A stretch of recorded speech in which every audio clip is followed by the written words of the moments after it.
Hello प्यारे बच्चों, आज हम क्लास 7 के विज्ञान की वर्कशीट नंबर 8 कर रहे हैं। ये 12 अगस्त के लिए आई है। इसमें हम प्राणियों में पोषण के बारे में पढ़ेंगे।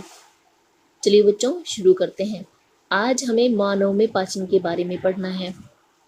राजू विद्यालय के लिए तैयार हो रहा था, इसीलिए वह अपना नाश्ता बहुत तेजी से और ठीक से चबाए बिना कर रहा था।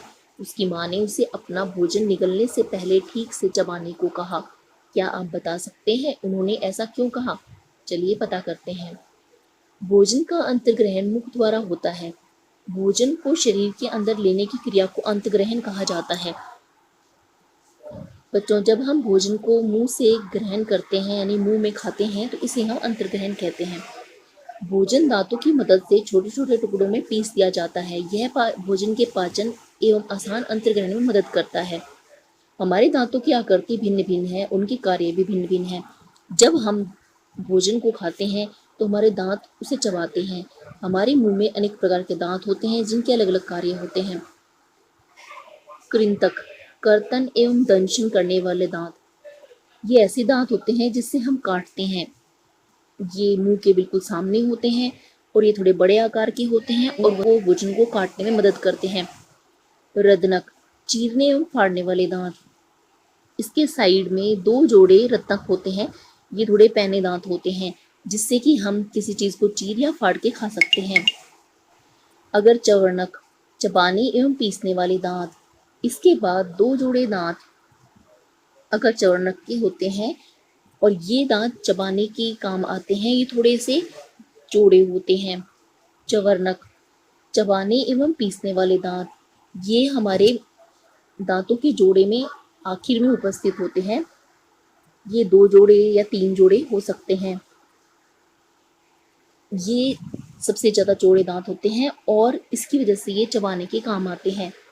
हमारे मुख में लाला ग्रंथि होती है जो लाला रस का सत्तावन करती है। लाला ग्रंथि उस ग्रंथि को बोलते हैं जिससे लार उत्पन्न होती है। लाला रस भोजन में उपस्थित मंड को शर्करा में बदल देता है। जब हम भोजन को चबाते हैं तो यह लार उस भोजन में उपस्थित मंड को शर्करा में बदल देता है। यदि हम कुछ समय के लिए रोटी का टुकड़ा चबाते हैं तो इसका अनुभव कर सकते हैं, क्योंकि रोटी को के टुकड़े को चबाने के बाद इसमें कुछ हमें मीठा स्वाद आने लगता है। जब लार ठीक से मिश्रित हो जाती है तो रोटी का स्वाद मीठा हो जाता है। ऐसा आप अपने घर पर कर सकते हैं। जीभ एक मांसपेशीय अंग है जो पीछे की ओर मुख के अधर तले से जुड़ी हुई होती है। इस पर स्वाद कलिकाएं होती हैं जो भोजन के विभिन्न स्वादों का पता लगाती हैं। यहाँ पर आप जीभ के चित्र देख सकते हैं। ये आगे वाला हिस्सा है, ये हमें मीठे स्वाद को चखने में मदद करता है। खट्टा ये जीभ के दोनों तरफ, नमकीन ये जीभ के आगे के अगले किनारे पर, और कड़वे स्वाद का पता हमारे जीभ के पीछे वाले हिस्से से पता चलता है।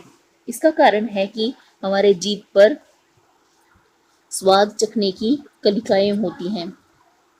दांतों की देखभाल एक अच्छी आदत। खाने के बाद यदि हम दांत और मुंह साफ नहीं करें तो मुख में अनेक हानिकारक जीवाणु वृद्धि करने लगते हैं। ये जीवाणु दांतों में फंसे हुए भोजन की शर्करा को विघटन कर अम्ल बनाते हैं।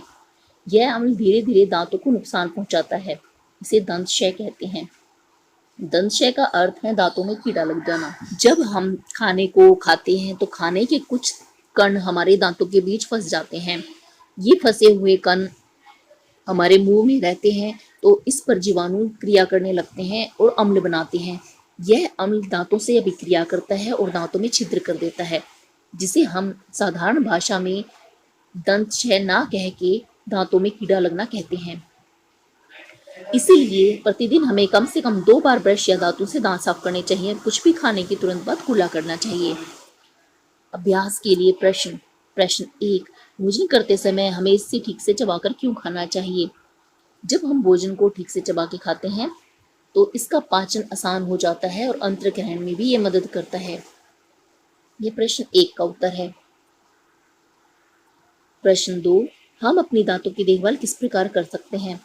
प्रतिदिन हमें कम से कम 2 बार ब्रश या दांतों से दांत साफ करने चाहिए और कुछ भी खाने के तुरंत बाद कुल्ला करना चाहिए। प्रश्न 3, निम्नलिखित में से प्रत्येक का एक कार्य लिखें। लाला ग्रंथि, जीभ, चवर्णक, लार। लाला ग्रंथि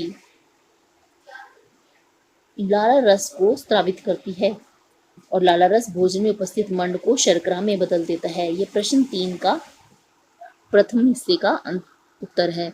जीभ। जीभ पर स्वाद की कलिकाएं होती हैं जो भोजन के विभिन्न स्वाद का पता लगाती हैं और जीभ का एक कार्य और है, यह लार को भोजन के साथ मिलाने में मदद करती है जिससे भोजन आसानी से निगला जा सकता है। प्रश्न 3 का तीसरा चवर्णक। यह कुछ चबाने एवं पीसने वाले दांत होते हैं। तीसरा पार्ट है लार। लार भोजन में उपस्थित मंड को शर्करा में बदल देती है। जब भोजन में मिल जाती है तो यह भोजन को नरम बना देती है। अच्छा बच्चों, आज की वर्कशीट में हमें इतना ही करना है। जल्द ही नेक्स्ट वर्कशीट के सॉल्यूशन के साथ मिलेंगे।